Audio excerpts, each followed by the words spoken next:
very first time. It's darkest before the sunrise. That's when I never rain in the desert till I pick me for the very first time. It's darkest before the sunrise. That's when I super blue, super blue, super blue, super blue. I deserve congratulations, 'cause I came out the other side. I've been having revelations, and I'm gonna let them shine. I deserve congratulations, I never thought that I'd survive. If you tell me I won't make it, and that's when I super blue,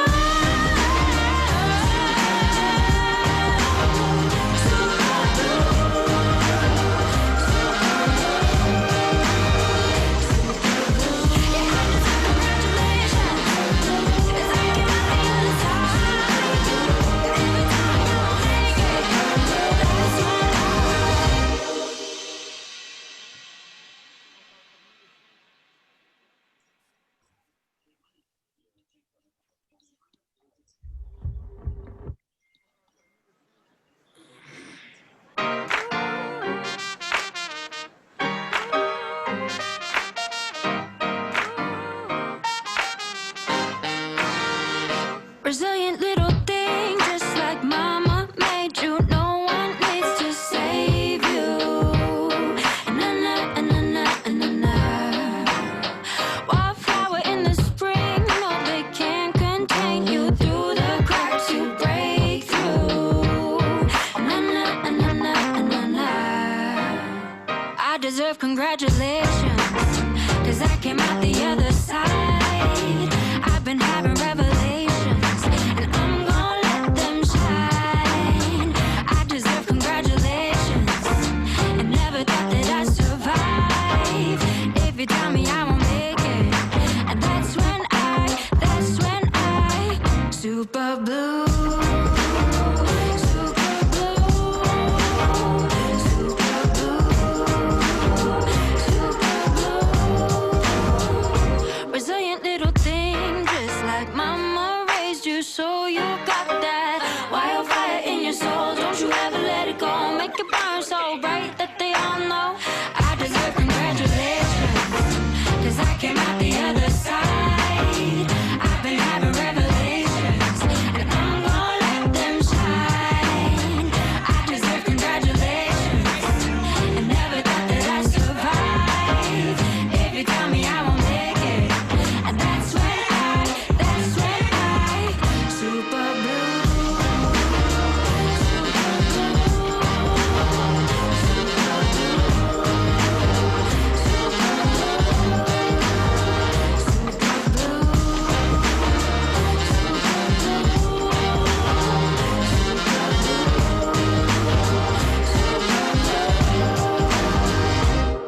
never rained in the desert till I pick me for the very first time. It's darkest before the sunrise. That's when I never rained in the desert till I pick me for the very first time. It's darkest before the sunrise. That's when I super blue, super blue, super blue, super blue. I deserve congratulations, 'cause I came out the other side. I've been having revelations, and I'm gonna let them shine. I deserve congratulations, I never thought that I'd survive. If you tell me I won't make it, and that's when I super blue.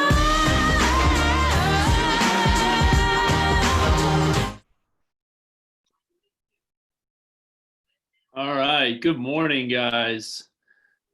Sorry for a little bit of delay. I was getting a few things set up in the background. But hey, I just wanted to kind of kick off team meeting with a little bit of some opening remarks that to touch on everything that's going on right now within our world, our communities, and just kind of re-echo the sentiments that both Gary Keller and Maureen shared over the last 2 days. And just, simply say, it is not lost on myself, Maureen, our leadership teams, or anybody within the KW world. Everything that's going on right now as a society, and what we need to do in order to address it, right? And recognizing that there are many people in our communities that are institutionally marginalized, and it impacts many of us, right? And we as KW, I would say, as a community, as a group of people who come together, on a regular basis, we have the ability to impact change in so many ways, because we can be such positive influences within being stewards of our community, and using that ability to impact positive change and be stewards of the community to help people buy and sell homes, not only in terms of your clients, but also the community that we have built, both here in the North Shore and in Lake Country. And so I just wanted to kind of reiterate the point that it's important that within our world and within the KW world, in our community, that we're here for each other, that we're here to love and respect each other. And we want to also be a resource for each other. So if you have things that are going on, or you have things that are impacting you within your lives, please don't hesitate to reach out, because we want to be here for you, your families, and everything that's going on in the world right now. And we won't tolerate any form of racism or discrimination as it relates to, race, color, sexuality, and things like that. So I just kind of wanted to reiterate that point to the group this morning, as we all are looking to, help create and impact positive change within everybody's lives. I also just kind of let the group know, some of you know, some of you don't know. There were about 2,000 protesters that made their way and weaved through the east side last night, all the way up through Shorewood, then into Whitefish Bay. All in all, I followed the whole thing through until about 3:30 in the morning. All in all, it was very, very positive. I was listening to the police scanners. The police were very calm. They really, it was a peaceful protest. We were fortunate. From my understanding, and I kind of drove the protest route this morning, it didn't seem like there was any sort of major damage or anything that was done, and I didn't hear anything of reports about it last night. And thankfully, as by the time it got to the Market Center, about 1,000 people were outside the office. There wasn't any damage to the Market Center this morning. It was a very peaceful protest through the east side and into the North Shore communities last night. So just to kind of wrap this up, I would say, if there's anything that's you see, hear, or feel that is either uncomfortable or that needs to be addressed, please don't reach out to us as leaders, so that we can address it, because we want to make sure that our community feels safe and feels welcome, so that you guys feel a part of something bigger. And we want to make sure that we're fostering that as a community. So cool. All right. I am now going to jump into our regularly scheduled programming. Here we go. All right, so quick office updates for the group. Reminder, we reopened the office to all aging communities in the North Shore and Lake Country as of yesterday, Monday, June 1st. We would ask that masks are recommended while working in public spaces. If you have a closed office, that's totally up to your discretion as to how you would like to manage your own space. We are providing masks to clients who are not wearing them at closings. And then we also have tons of hand sanitizers available throughout the office. We're sanitizing the public areas daily. Conference rooms are sanitized after every individual use. And I also just wanted to point this out too. I threw it out on the North Shore page, and I can throw this on the Lake Country page, or if anybody needs it again. I sent out a reference for a company it's a local distributor of these products here in West Bend. Shout out to Julie Litkin, whose friend owns the business and provided me the order form. But they have masks, gloves, hand sanitizer, pretty much anything you would need in order to do your job at a high level in providing a safe environment for your clients. I posted that. I'll also resend it out today within our weekly recap email.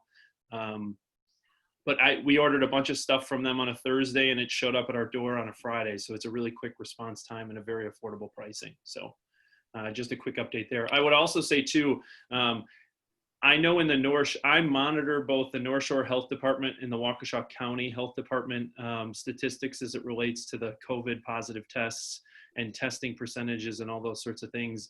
Very in tune with the health departments to ensure that if there is a situation where there's a flare up or anything like that, that we can be proactive about it as it relates to the offices, and making and ensuring that both the agents and your clients are have a safe environment for you to enter into.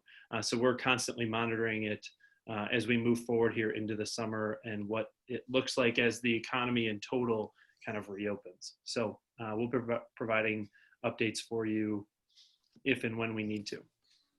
Cool. And again, any questions or feedback or follow-up as it relates to the offices as you're in here, or things that need to be addressed, please don't hesitate to reach out to anybody in the North Shore or Lake Country leadership teams. Just wanted to give you guys a quick Red Day update. So River West Food Pantry hit us back, and I thought it was really cool to share. I know the North Shore specifically was focused on the River West Food Pantry, but I wanted to share this because I think it was super impactful. On average during COVID, River West Food Pantry had been majorly impacted by COVID. And I did not know this going into Red Day, but we were the first group to conduct a virtual food drive for the River West Food Pantry. And I quote here at the bottom from Jennifer Mayer, who's the Director of Advancement for the River West Food Pantry. Keller Williams was the first group to conduct a virtual food drive for us, and it was a smashing success. Your colleagues donated 1,607 pounds of food, which means that 100 members of our community did not have to choose between paying their rent and feeding their family. So guys, congrats. Just wanted to follow up to share that with you. I thought it was super cool that we were able to still create a positive impact for our communities here, specifically at the River West Food Pantry, and conduct the first virtual food drive that they had ever done. So I thought that was super cool. Awesome. All right, I'm turning it over, and I'm going to have Brad and Lindsay jump on, who are going to share their screens and provide some quick updates as it relates to campaigns. So Brad and Lindsay, you're on. All right. Good morning, everybody. So tech training today is at 1 o'clock. So no more bold. So it's back to the usual time at 1 o'clock today. So we're talking about campaigns. So that includes paid ads, ad campaigns through Facebook. There's also free social posts. So this is a great way to automate your social media posts on Facebook. You can do all of that in Command. So I'm gonna take it over to Brad, and he's going to show you just a couple examples that he's used and produced out of Command. My screen popped up, didn't it? I never know. Yeah, I am sharing my screen. This wasn't easy, and I got permission to use this particular home, but I put it on my Facebook page, and this is what we're going to talk about today. It's just as this was a simple free campaign. Somebody scrolling through my page, ooh, that's beautiful, clicks on it. Right there, it takes it to a landing page where it gives them great information, a landing page that I created, and we went over that last week. And right here, if they have questions, they can type all that in, and it uploads it right into your Command contact. So that's what we're going to be talking about today. You can also do it as within your sphere, and you can do a paid boost through, and that's all through Facebook then. Yep, so managing all of this, Brad, you did this all in Command, right? You didn't actually log into Facebook, you have Facebook connected. No, I did this all in Command.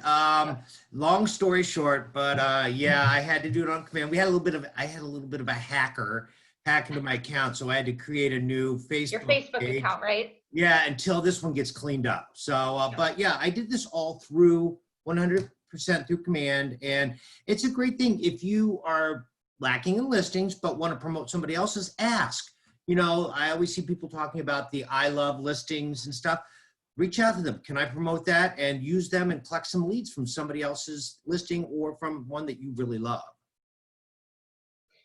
All right, so tech training at 1 o'clock today. So we're not only going over paid ad campaigns and social posts, but also direct mail. That's all in campaigns. Brad, did you have something else to say? No, I was just saying No. 1 o'clock at 1. Got it. 1. All right. 1. Thanks, Brad. Awesome. All right, Kimmy, you're up. Good morning, everybody. So I have 2 compliance updates for you.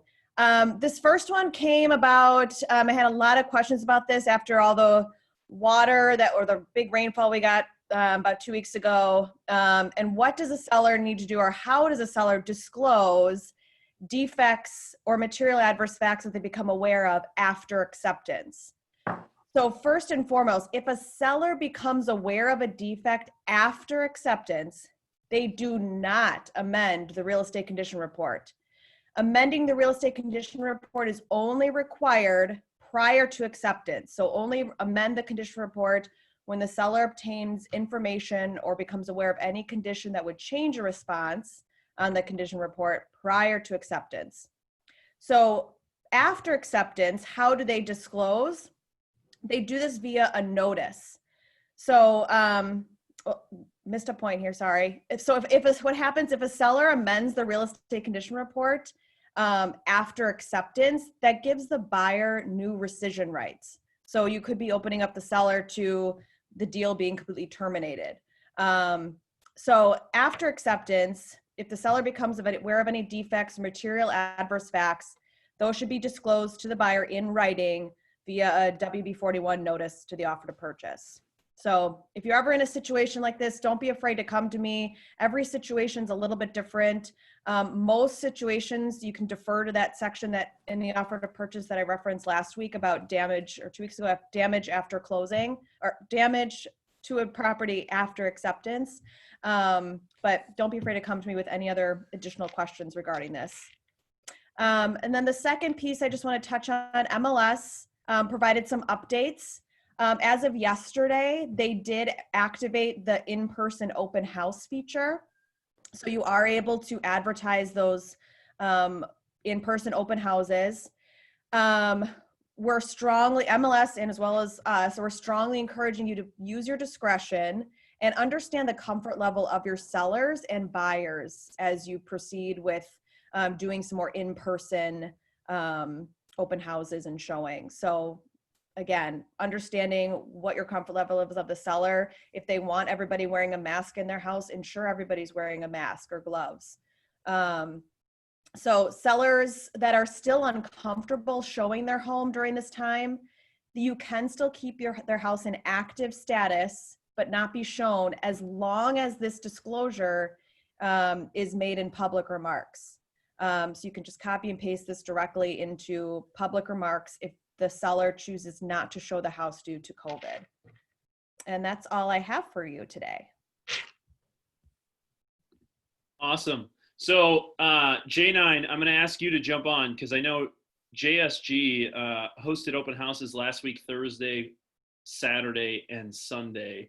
I know I saw them out. I checked in on a few of them, and there was really some best-in-class execution that JSG did. So I asked Janine to kind of jump on to help them understand, help the group understand what they did to really protect and provide a really high level of execution on this. So Janine, you may be muted, Janine. Here we go. It went very well. I think we as a team were a little nervous about, going forward with an open house, but we had a wonderful experience. So we had, thanks to Bev Drummond, had open house kits made for each agent on the team. And it started out with just a simple flyer that we posted to the front door, open house guidelines. So one party in the home at a time, masks are required, shoes must be removed, please refrain from touching anything in the home. And then we had our phone number if you had any questions.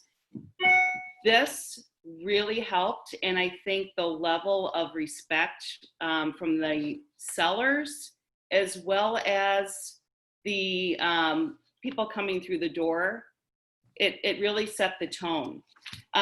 So when they came in, they of course had their masks on, they removed their shoes, but we had the seller prior sign several of these COVID showings and inspection safety commitment forms.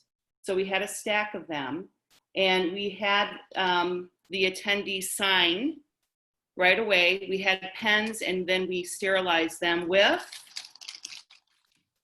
our antibacterial wipes that was also in our packet. And we also used these to wipe down the door handles and everything before and after. So we had hand sanitizer at the front, and then we had extra masks in case anyone did not have one.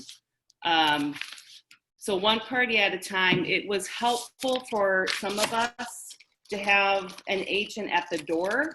So this would be a really great opportunity for those new agents to volunteer to help anyone that's hosting an open house this weekend to help out. It kind of gives you an idea of what an open house is going to be looking like. So some of us had an extra person that was helpful. We discussed whether they should go out a back door versus going out the front door. We decided against it because, you know, the agent stood in front of the house. We wanted to see the people come and go just to alleviate any potential theft. But a great experience, and we're back at it again this weekend. And what would you say, Janine, what would you say the activity you guys saw across the marketplace? It really varied depending on the listing. I had a new listing in Whitefish Bay in that sweet spot of 550. So I was swamped. I had people waiting outside to get in. And then some others didn't have any attendees. But now that it's open up in MLS, I believe this weekend we're all going to be very busy at open houses. And I have to tell you guys, these buyers that came through, they were not represented. I'd say a lot of our teammates picked up some great buyers. They are salivating. They want help. They want to be touched by an agent. So, you know, sign up for those open houses. Cool. Thanks, Janine, and thanks, JSG, for kind of leading the way in terms of best-in-class execution on open houses and your willingness to share that with the group. You bet. Awesome. All right. So market insights. Last week we didn't have a team meeting, so I didn't have any market insights for you, but I pulled those for this week, and I'm going to give you a quick kind of oversight in terms of what we're seeing within the market. So good news is, again, lots of good positive momentum. I'm going to start with the showing time activity here. When you look at the US now, total US was up last week versus in 2020 versus 2019, same week, up 1.6%. Wisconsin really leading the way, up 14% total. So when you compare last week's showing time data versus the same week in 2019, there were 14% more showings on the listing inventory right now within Milwaukee. So despite everything that's going on, there's definitely, buyers are telling us they are out and about and looking at properties, up 14%. When you look at the units under contract here, I mean, you can look at this. I mean, just look at the way that the market has really rebounded. You can see an incredible climb the last really 6-7 weeks from its really low point in mid to low March. And then last week there were 588 homes that went under contract, the second most of all of 2020. Really just an incredible climb in terms of homes that went under contract when you compare that versus, what I call the pre-COVID timeline of January, February, March. It really, again, all positive momentum. When you look at the sales absorption rate, so again, sales absorption is just simply the percentage of homes that go under contract. This is another one of the vital signs that we review to ensure, the health of the market. and what's the inventory turnover look like? And again, still very, very positive signs as it relates to our sales absorption rate. 10.3% 2 weeks ago. Last week was around 9.8%. Again, the two largest sales absorption rates of the year so far. So again, vital signs looking very positive. The one interesting little trend that we are starting to see though, and I'm not quite sure, I would call it a little bit of a yo-yo effect here. This is the new units inventory that's come to the marketplace. So if you saw really from March through to April, and then really peaking in early May, we saw some strong signs where new units coming to the marketplace were really picking up. Interestingly though, and I don't know if this is a Memorial Day weekend issue or people just waiting for school to be over or what, new units really had started to decline the last 3 weeks. So something I'm definitely paying attention to, as we've seen signs of improvement, but yet I'll be really curious to see where this goes in the month of June. And I'm not sure if it's a function of the Memorial Day holiday on top of school, or if it's a trend that we need to be paying closer attention to. Because this one factor in terms of new inventory that comes to the marketplace is what will impact our industry moving forward as we look ahead to July, August, September, October. So this is probably the number one thing that I'm following every week.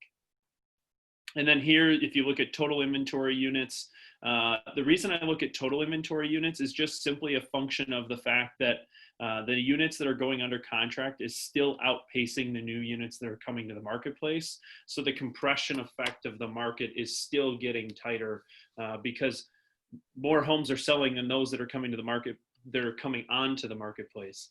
So again, just another fact that we're looking for of, a little bit more balance in terms of those units going under contract and selling and those that are coming onto the marketplace. When we start to see a little bit more of that balance is when we can see or feel a little bit more of the relief coming to the industry. So something to pay attention to. Just as a heads up, next week, from a market stats and insights perspective, I'm going to look at May of 2020 versus May of 2019 to give you the insights in terms of across many multitude of factors, including price, including days on market, including how many homes are on the marketplace, things like that. And then I will also break it out by price point segments so that you guys will have that data as what it looks like from May of this year versus May of last year across a 30-day window. So stay tuned for that information next week. Awesome. I'm going to turn it over to Mandy, who's going to showcase an incredible June training calendar that we put together for you guys. All right, good morning, everyone. So Bold might be over, but there's plenty of training opportunities for the month of June. So some special things to point out. We, of course, still have all of our regularly scheduled things in there, but we do have on Tuesdays, starting next week, a listing series coming to us every afternoon and Tuesday at 1 o'clock. So that's going to be led by Keller Williams Southwest. So feel free to tune into that. Tomorrow, for a lot of you newer agents or those just needing kind of an update, I have MLS that's going to be coming on and doing a special training, as well as they're also going to be talking about some new tax software that they have. So that's tomorrow at 10. And then you'll notice that we still have a lot of really special things on Wednesdays. So Coffee with a Capper this month, we have Hildy Becker. We have the dynamic duo of Newbie and Willie talking about how they're competing in this super competitive market that we have, as well as the following Wednesday, competitive offer writing with Stephanie Minnick and Kirsten Lidstrom from Falk Reuben Gallagher. So take a look at the training. There's tons of really great stuff. Zooms are now built into here. So if you go on the KW Facebook page, or if you want me to email it to you, the hyperlinks are now all included in the training calendar. So it's going to be a lot easier than having to find all those Zoom things. So just go ahead and click on the link and it'll open right up into the meetings. Anything you missed, check out the YouTube channel. And then I'm going to hand it over to Janine for one more little update on some new expectations that we have for all of you newer agents in launch coaching and the mentor program. So we'll hand it over to Janine. Thank you, Mandy. So what we have noticed during our Zoom trainings is a lot of you are blocking your screen so we can't see you, which we have noticed it leads to less participation. So the motto of get up, dress up, show up is really what our expectation is. We want to see your beautiful face. I don't care if you're in your pajamas. I want to see you. We want to see you as especially if you're new. We don't really know who you are, and it's hard to develop a relationship with someone if we can't see your face. So moving forward for productivity in the launching program, please put your camera on so we can see you and converse and we can learn from each other. Thank you. Cool. Guys, I'm actually going to kick it over to Maureen, who's going to kind of wrap up the day as it relates to team meeting. Maureen, you're on. And you're So probably terrific. muted. No, I'm not, I'm unmuted now. All right. I just want to wrap up the day. So I had some thoughts as I was listening to Charlie in the very beginning, and it was really difficult to roll from Charlie's message straight into business. And I had this sort of aha that, you know, to best serve our clients and our families and our communities, we have to do a couple things. We have to seek first to understand, and we have to use our voice for positive change.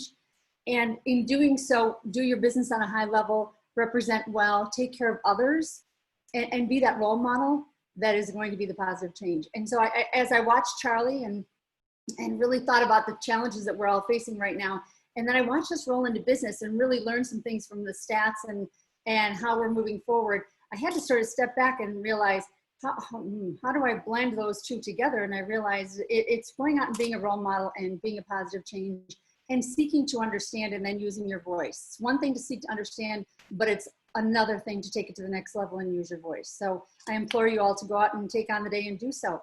Thank you. Have a great day. Cool.